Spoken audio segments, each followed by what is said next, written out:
Very good. Thank you.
I don't know. The problem is that when I go to the PowerPoint, it covers the screen.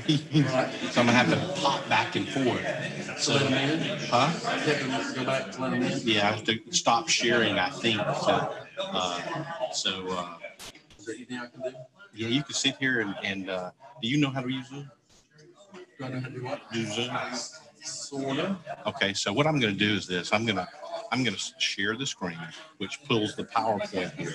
If you hear a beep, that's probably her coming on, and you probably then stop share, admit her, and go from there. So right now, we have 6 participants. Bill's struggling to get in, right. But it will just pop up, admit person. So I go here, stop share. Right here, you share a screen or stop share screen. Once I share it, it'll show stop share. Okay. So it should be. So I'm going to go ahead and share it right now. And we'll go ahead.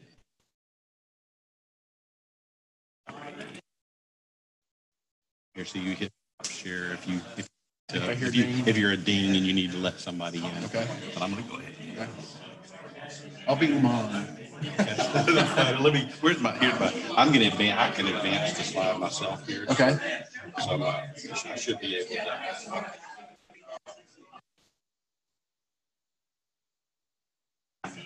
If you'll just advance. Or down there. Oh, here you go. Okay. Yeah, just go ahead and advance it. Go. How you doing? Thank you. Doing the prayer and pledge.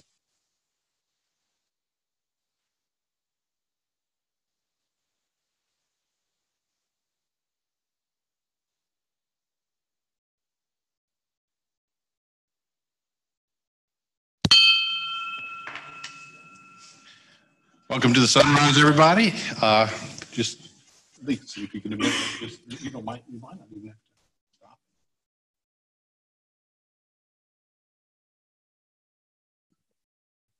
Our speaker has just arrived, so just go down to.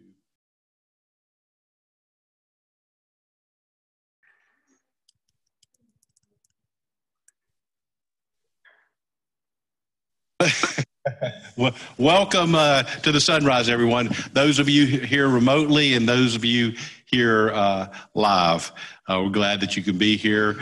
Our speaker has arrived, and we'll call her up in a few minutes.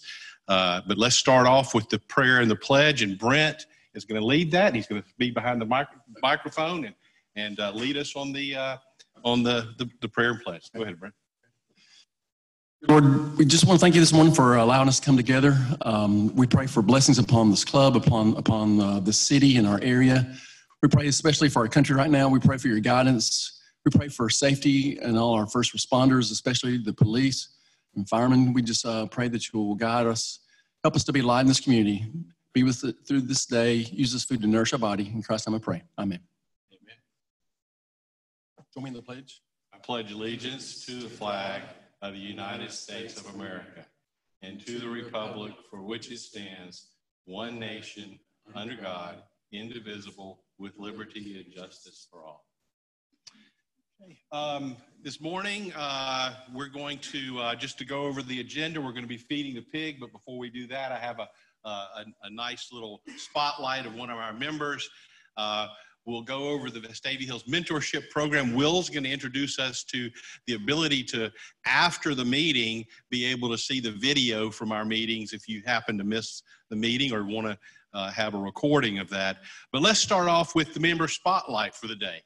So if you will, what you see here is the actual proposal of Uman to his bride-to-be, Roshni. Where's that bridge? Okay, very good. So he goes to the botanical gardens, he gets on a knee, and he asks. I assumed that she said yes, but the people, there are people in this city of government of Vestavia Hills, particularly the fire department, who give Uman a very hard time because they're very big people, and Uman is a smaller person. And so, Uman, I'm going to give you the microphone so you can give everyone a little bit of a background on what happened. So the fire department makes fun of me because I have very skinny pants. And one thing before we went to the garden was I tried to put the ring box in my pocket and realized it doesn't fit. And so I had to carry the ring loose in my pocket the whole time and just walking, slapping myself on the leg, making sure it's there. But once we got onto the bridge, I held onto it so tightly that I'd actually forgotten to ask her for the first few seconds. And so we kind of have a conversation, and then finally 10 seconds in or so, she says, so, and I said, oh yeah, will you marry me, please? But I told the fire department that story about the box not fitting in my pockets, and I'll never live it down, but it's funny. Thank you, Uman. So obviously something's in the water with Garrett getting married a few weeks ago, and now Uman getting proposing, and then Troy before him. I just don't know when all this stuff is going to end. So again, thank you for sharing that with us, Uman. Let's go and feed the pig. Let's happy dollars, prayerful dollars, other dollars. She did say yes. She did. Uman said he was going to push her off the bridge if she didn't. Bond's engagement, $1. Here's $1 to keep those deadgum wildcats off our wagon. Oh, goodness. Some people jumped on the wagon from last week, and some people got off the wagon. Congrats to Uman, and thanks for our speaker for today. Here's for Auburn and Alabama, and I'm glad we're not playing in Oxford. Yeah. Oh, sorry. Here's for the people who are showing up on Zoom that I've sent emails to, so I feel good about that. Yes, I'm just telling you that Bob, Sergeant at Arms, he has the strongest arm in this room. Oops, sorry. Okay, this is for Delta. I'm hoping that Delta is not as bad as they think and that it doesn't hit Alabama. I'm with you. Congratulations, Uman. One prayer for dollar for Hurricane Delta, and then the other is a thankful dollar for all those parents out there whose kids go back to school full time next week. Full-time school, yes, sir. Did I miss anybody? Oh, Brent. Here's $1 for the Mike Slive Foundation. Very good. Our great speaker and great program today.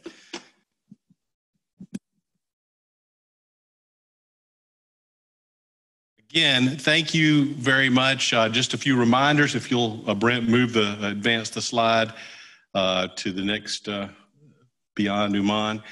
John, thank you and your group this month. Next month is on the next slide. Is Troy and his team. So Troy, just heads up as we approach the next month.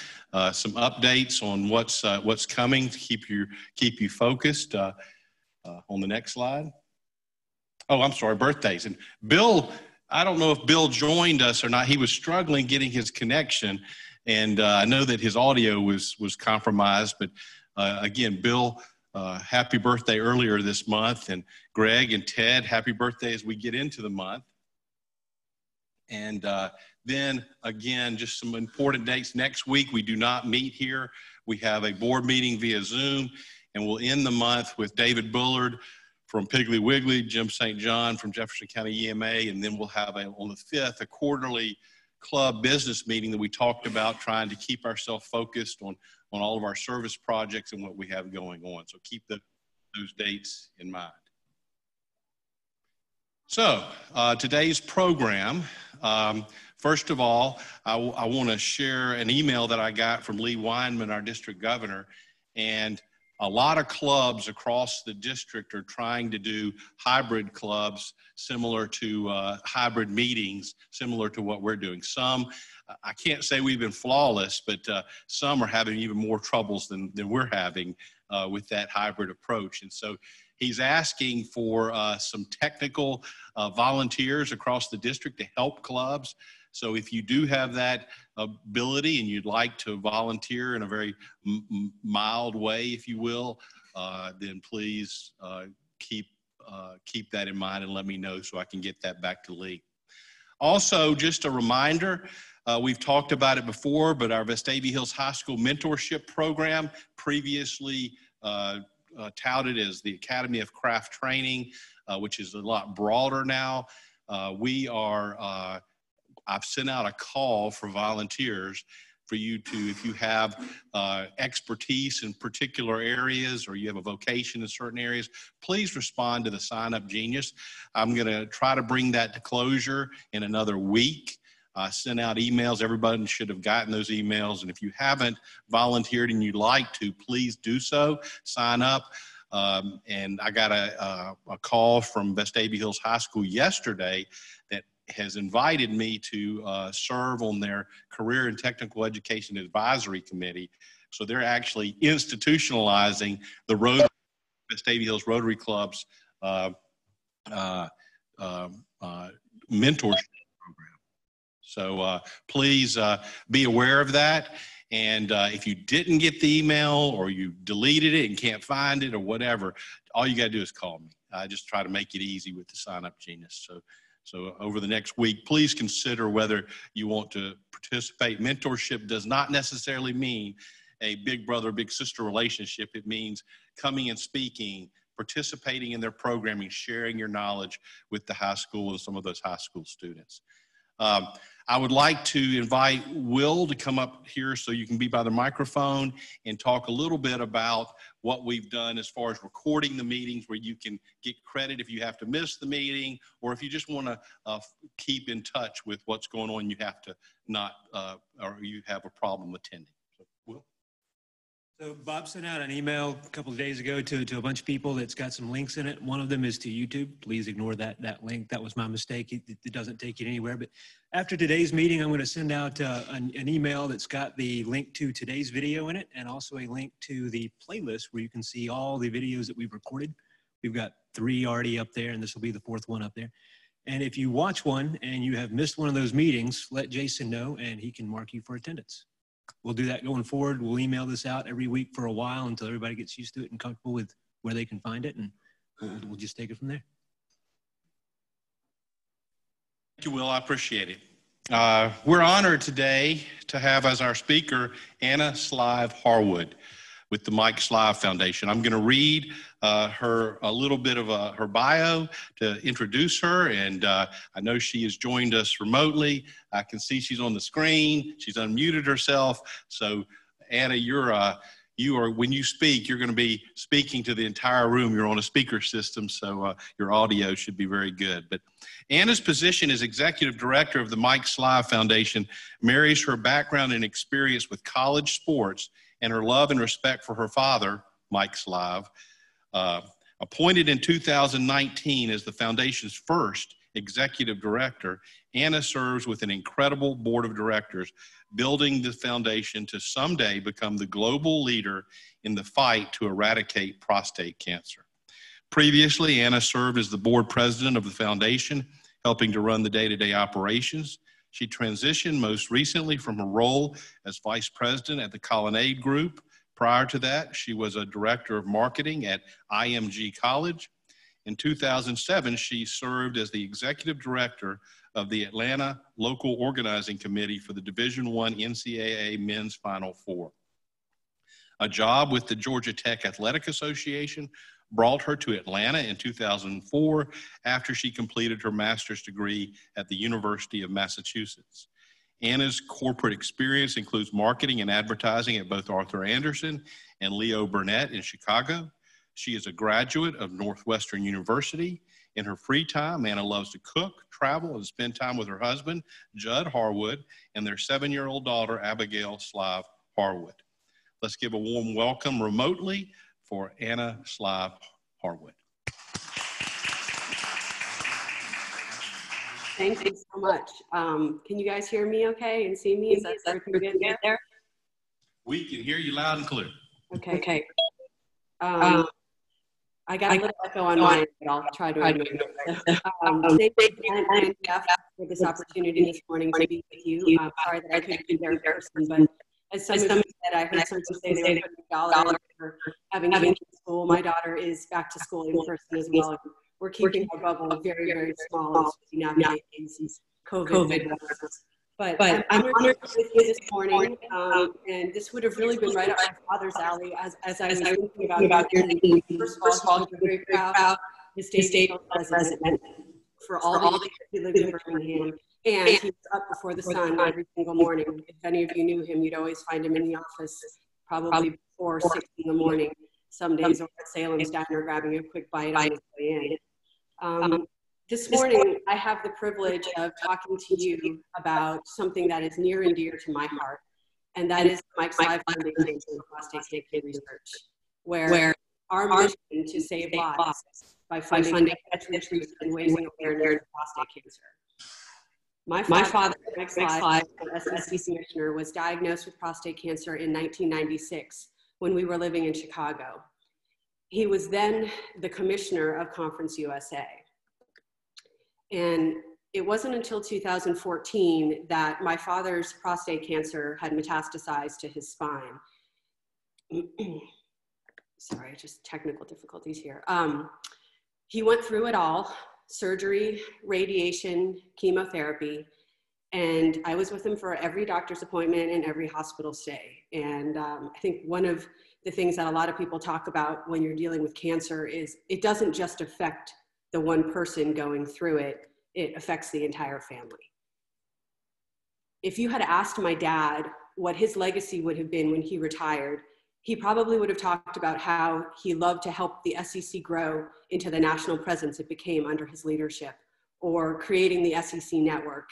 And always, always at the forefront of his mind was providing the opportunities for the student athletes that competed within the SEC and all of college athletics, which was his passion. But little did he know that another legacy awaited him. In September of 2017, we launched the Mike Slive Foundation for prostate cancer research. And in just a few short months, we raised about $150,000 and were able to fund 3 prostate cancer research grants with that money.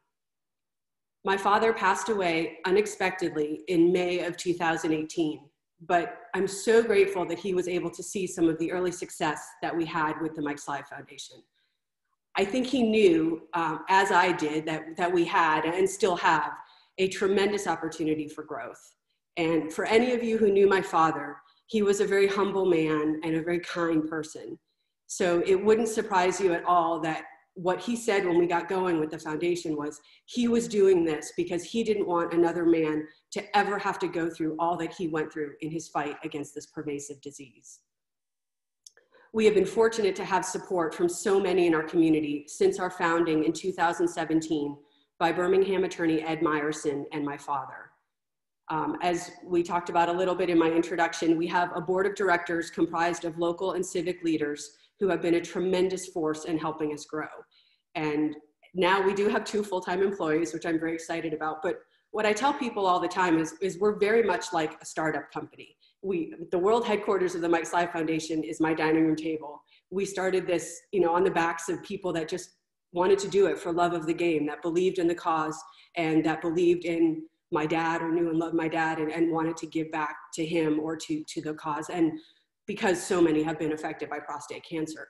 So after my father passed away, we undertook a strategic planning initiative, which really has helped us to get the structure in place that we needed to grow to the next level. We quickly became a $500,000 organization, literally overnight. And when you grow like that, I've learned, and we've all learned, that if you don't have the right, the old school analogy, if you have the right people on the bus and the bus is going in the right direction, that's all great. But we needed the map to know what exit to get off at, how long to stay at the exit, what to do next. We have so many opportunities. So that's how my job came about as the executive director. And we also have another full-time person, Emily Capilouto, who is our director of education and outreach. And lucky for us, when COVID came along, Emily is a medical anthropologist and an epidemiologist. And I don't think any of our board understood at all what her background or training was until COVID hit. And now we're very grateful to be able to say we have a resident epidemiologist on our staff who is very helpful to guide and pivot our endeavors as we move through this time. We also have formed an advisory board, and this was something that my dad and I started working on before he passed away, with quite a few names of some friends you might recognize, including Archie Manning and Bill Battle, Big Ten Commissioner Kevin Warren, who is a good family friend of ours, local actor Michael O'Neill, and a few others. And that is continuing to grow. We have also formed a young advisory board with 3 talented co-chairs who are taking the lead to grow that group, and all of whom are children of prostate cancer survivors. And very important to our mission of funding research, this year we have created a medical advisory committee, which is co-chaired by Dr. Ed Partridge. Some of you may know that name. Dr. Partridge was the longtime director of the O'Neill Comprehensive Cancer Center at UAB, and Dr. Donald Miller, who is a professor of oncology at Louisville. And guided by our commitment to find a cure for prostate cancer, the foundation funds what we call pilot grants for innovative research. It allows the researcher the ability to show proof of concept when applying for larger, highly competitive federal grants.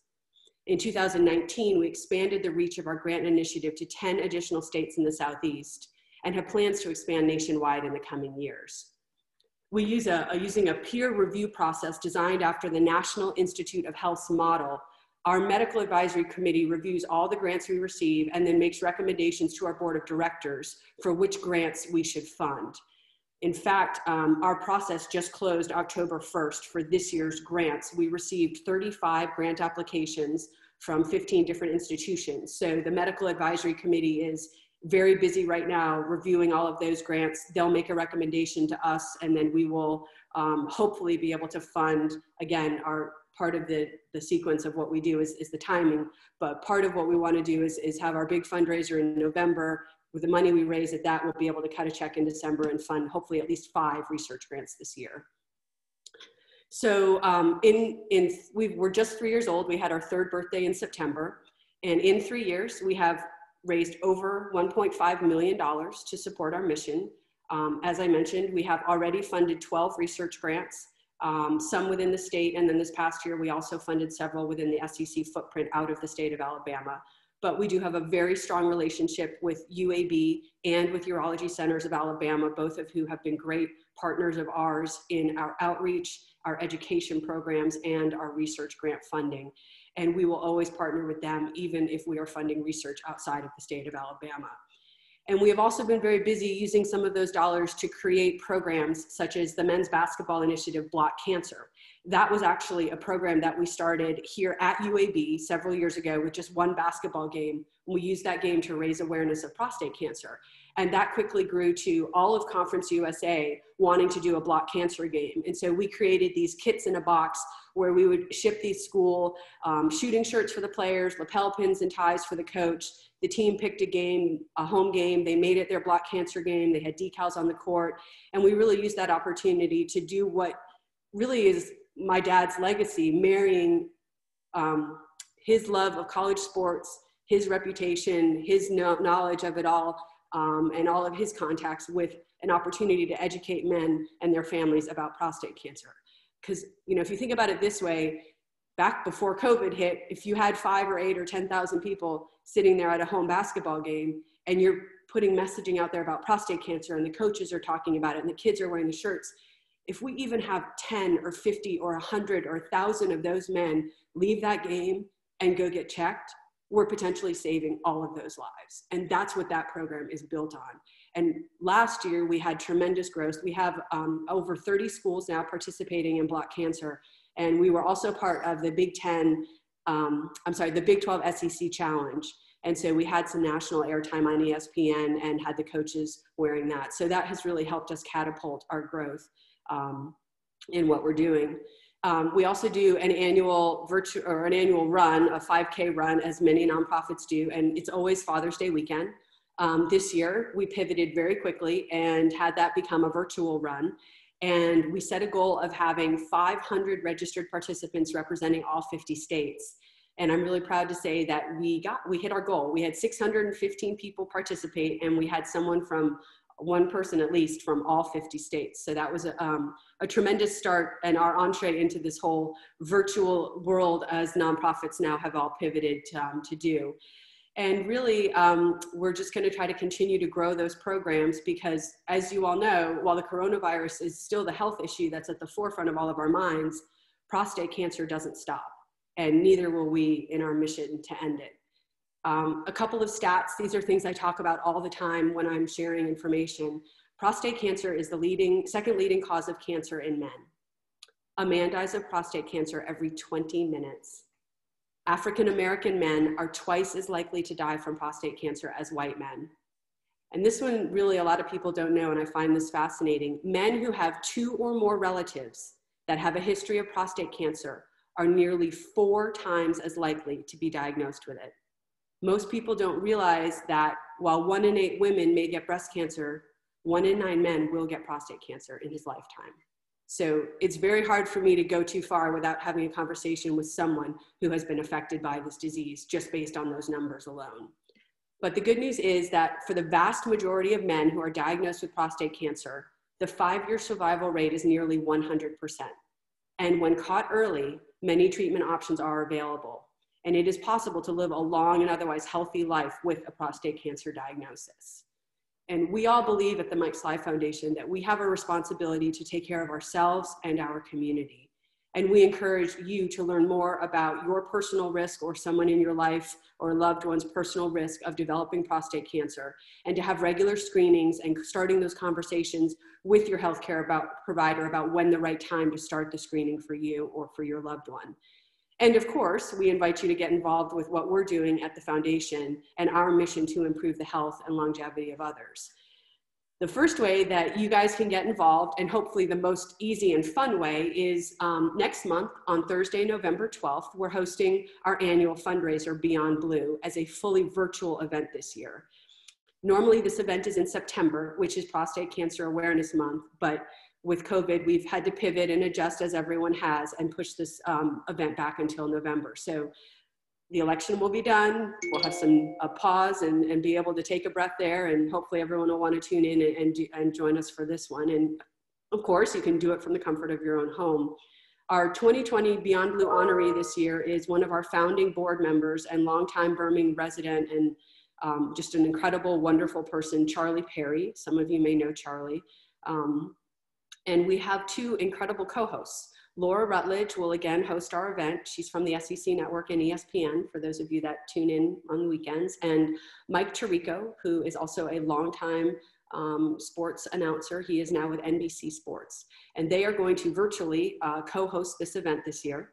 We are going to have some pretty fun guests. A few names you might know: Bruce Pearl, John Calipari, and Andy Kennedy, to name a few, and then hopefully there'll be a few others. So mark your calendar for that one, and we hope you'll all join us. You can register on our website. We usually do an auction at that event and have some tremendous sports opportunities and experiences like trips to the Final Four and the national championship and the SEC championship. And we're still going to have a virtual auction this year. We've had to pivot a little bit on some of those events because, as you know, things have changed in our COVID world. But just a quick preview of a few things that we have. We have a trip to Carmel Valley Ranch with golf on their Pete Dye course. We have a release bird quail hunt for people. We have a week stay at a Blue Mountain Beach home in Florida. One of our board members has very generously donated his home in the North Carolina mountains with golf at Elk River. And one of my favorite ones, as I mentioned earlier, Archie Manning is one of our advisory board members. And I reached out to Archie and I said, you know, we're doing this virtual auction. Do you think you might have something that you could donate to the auction? And he texted back and he said, let me go check the closet. And a day or two later, he sent me another note and he said, well, I got a football here. I'm going to send it to you. And it's signed by a bunch of us. And I said, okay, great. A few days later, I received a football. It's signed by Archie, Eli, Peyton, Cooper, and his grandson, little Archie, who I think was the quarterback freshman of the year last year. So we have some pretty great fun auction items like that. We also have a Blue Dip Maker's Mark bottle. Maker's Mark was one of my dad's favorite adult beverages, and we have had a long-term partnership with them since we started. They have done these limited edition Blue Dip bottles each year for the Mike Slive Foundation with our logo on it, and those are always a great auction item for us. So you can register at our website, mikeslivefoundation.org, and we hope you'll follow us on social media and join us for that night. It should be just about an hour show and very entertaining, and of course, for a good cause. I think also Emily had given you guys some information there along with maybe a pen and a pin about our prostate cancer tag. And we have a license plate tag in the state of Alabama, and it is by far one of the easiest ways that you can help continue to support the Mike Slive Foundation. The tag costs $50 a year, but $41.25 of that $50 goes directly back to the foundation. And it renews automatically every year for you. It becomes very simple. You can customize it if you want a vanity plate with your own language on it for no additional cost. And I've gotten a lot of feedback that people think it's a good looking tag. So if you have 2 cars, maybe consider putting that on one of them, and we would be incredibly grateful. And like I said, we're also on social media. We hope you'll follow us and help us raise awareness by passing on our messages to a man in your life who may need to hear it. And just to wrap up, at the Mike Slive Foundation, we believe that by working together, we really do have the power to bring an end to this disease and to save lives. I told people when we started this organization, our goal is to have September be blue the way that October is pink, and to have men be comfortable talking about prostate cancer, understanding their risks, and doing the kind of annual checks that most of us women are pretty good at doing for preventative measures. And if we know that and we do that together with all of us and everyone's help, we will move beyond the blue ribbon and someday end prostate cancer. So with that, let me take a breath and see if anybody has any questions.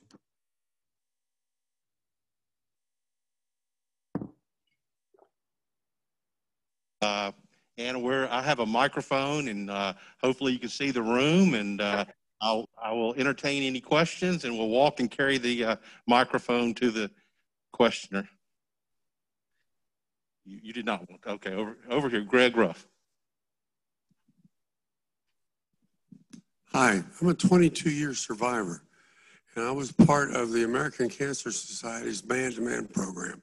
That seems to have dried up. I think you mentioned you're starting to do something like that, because men will talk to other men before they will talk to their doctor. And that was the point of the man-to-man program. And it sounded like you're starting something like that. I'm not personally familiar with that program, but philosophically, yes, a lot of what we're trying to do is change the dialogue around prostate cancer. Several of our board members are prostate cancer survivors, and by coming forward and telling their stories, it's incredible the number of people that want to come and share their stories as well. But if you have some ideas on a more formal way to begin that conversation or to set up some sort of program that we can facilitate that, we would love to hear more about that. Very good. Brent has a question.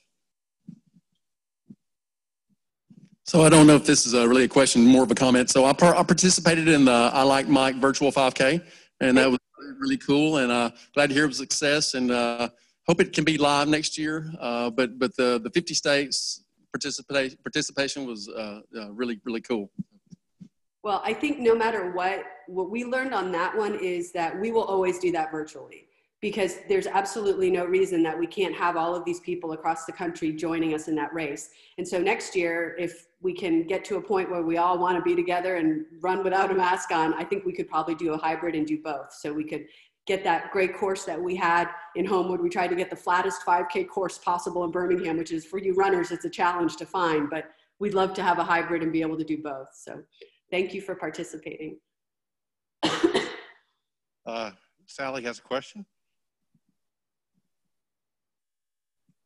I have a question about Emily Capilouto. I'm assuming that's Eli and Mary Lynn's daughter. How fabulous is that? That's why you've got Calipari. Well, I'd like to say, I like to tell, Emily's very careful about that Chinese wall, but yes, that is Emily Capilouto, Eli and Mary Lynn's daughter. For those of you that don't know them, they are just gems of Birmingham as well. Eli was a longtime provost at UAB, and I think Mary Lynn wasn't she like head of the dental school or dean of the dental school? So they're in Lexington now, but Eli and Mary Lynn also go to our temple in Birmingham and have been longtime friends. My parents and them are very close, and having Emily join us was, there's a word in Judaism that we use, it's called bashert, and it's when something is just meant to be and it's just destiny. And here was Emily with all of her medical background and nonprofit management background, and here I was trying to figure out how to run this and needing help, and I couldn't ask for a better foxhole friend, partner in crime, because when there's only two people trying to run a whole organization, we have to do everything, and she does it all with a smile. She's as gracious and lovely as her parents are. Any other questions?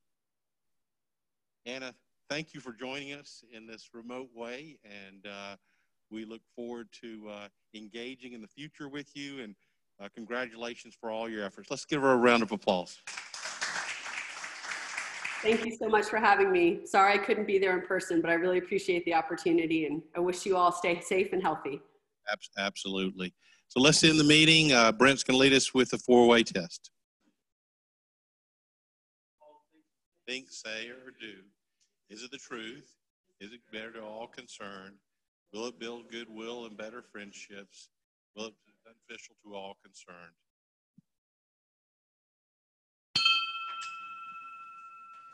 Thank you, everyone.